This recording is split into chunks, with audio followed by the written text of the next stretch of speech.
Hi, Brian from Clifton Accountants. We're here today with Ian Strathie from Wray Owen Funerals in Nowra, and we're going to talk about the eventualities of life, that being a funeral. Ian, what's some of the common questions that people ask about funerals? They're huge, varied. Invariably they ask, what are my options? They ask, what does it cost? What do I have to do to have a burial or cremation? Okay. And with today's society, with us all becoming mobile phone freaks and punching in numbers and what have you, the communication of written communication has been lost, so it's all now coming on the smartphone and the internet. Okay. So there's a lot more questions being asked about funerals. Once upon a time we used to be a, hate to say it, a secretive type organisation. Don't talk about the funeral director, look out, here he comes. Yep. But today we're a very open organisation. Okay. You can go to any website and have a look at and find out what funeral directors do. Yes. In a typical case, for example, the funeral directors are responsible for looking after the family, like you or your family, to overcome a major problem in grief and loss.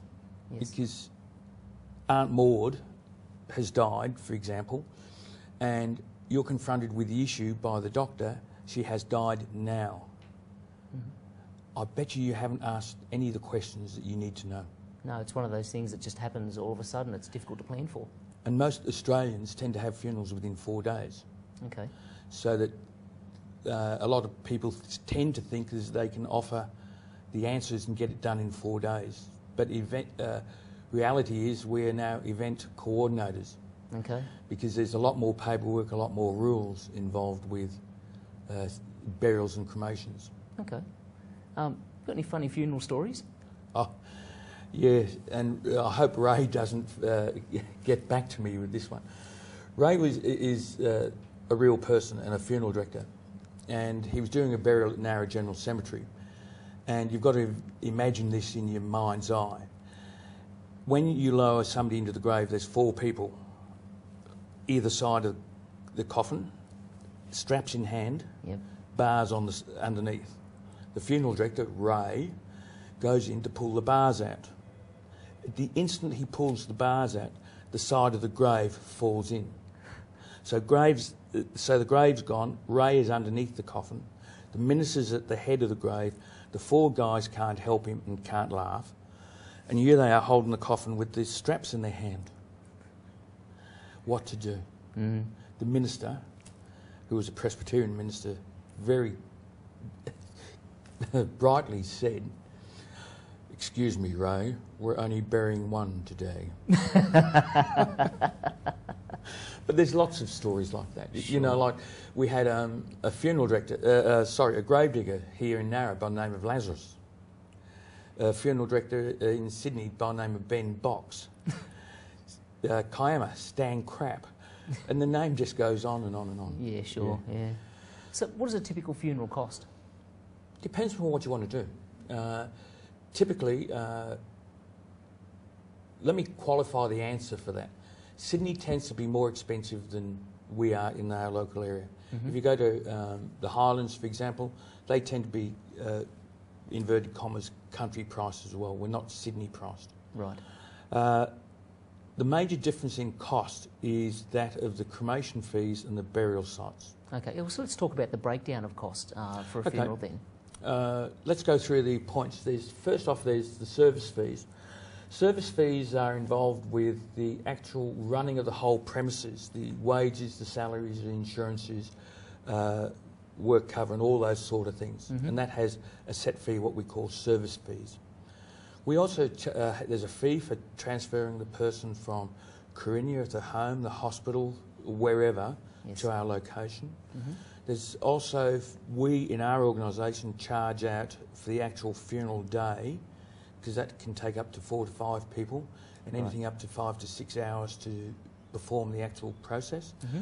And then we have the coffin, the price of the coffins. We then have the cost of the cemeteries, whether it be cremation or burial. We then have flowers, press notices, disbursements, clergy fees, and the list goes on. Right, okay. Typically, a cremation today will cost a ballpark figure anywhere from $4,500 to $6,000. Right. and I'll come back and explain why the difference in those prices. Sure. A burial could cost anything up to 8,000 to 10,000. Okay. The difference being the cemetery fees. Right. You go to eastern suburbs, for example, the cemetery plot might cost you up to $10,000 on the day. Okay. On the day. So when we come back to the next thing people always ask is, what about cost? Some people are economical and frugal, yes, and that's their choice. Other people want other things, different things. Olsen's up at Sutherland, for example, last year buried a Korean gentleman because it was his culture to have all the bells and whistles and to have face and status. They had a gold-plated coffin. Wow. $50,000. I don't have one of those here. But coffins here vary in price from $600 up to $4,000 is the most expensive we have here. Okay. But it's all a matter of choice. It's Sure. what you want to do. Okay. Tapered with that, or tempered with that, is whether the coffin is going to be buried or cremated. Right. I tend to suggest that burial coffins tend to be of a hardwood because they last longer. Sure. Doesn't mean to say they're going to last forever. They don't. Yes. Cremation ones tend to be particle board, craft wood, and the recycled environmental type timbers and composites. Okay. We do have cardboard coffins, Yep. but unfortunately people think they're environmentally friendly. Too long a story, but Yeah. they cost me more wholesale than 3 of my bottom price coffins at retail. Right, okay. Very expensive because they've got to hold my weight before you look at it. They Yep. just think cardboard, Yep.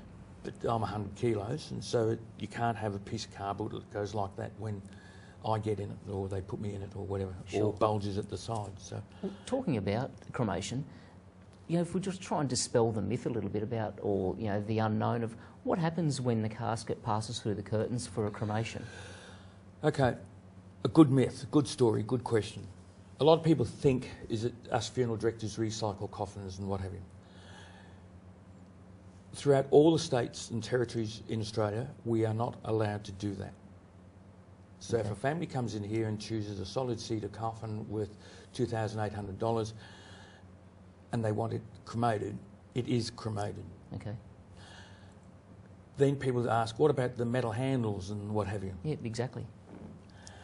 Want to dispel an image. They're all plastic. Uh-huh. They're all cremated. Right. With the exceptions is if the family choose metal handles, we don't get the handles back, we don't reuse them. The handles are kept by the cemetery and crematorium, and they've got a dedicated piece of ground in the cemetery where when they have an amount of material, they're disposed of in the dedicated piece of ground. Right, okay. That goes for hips and knee joints and elbows and metal parts in your body. Sure. They all don't cremate either, so they're taken away and put in the dedicated piece of ground as well. Okay.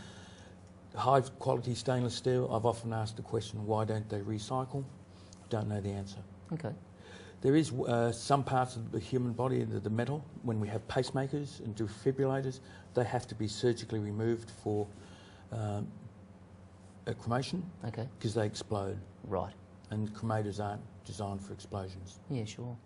Well, thanks, Ian. We really appreciate your time, and Wray Owen for, you know, letting you give us some time today. We trust that you've got some great information there and a better insight into funerals and the whole process and the cost. Thanks very much.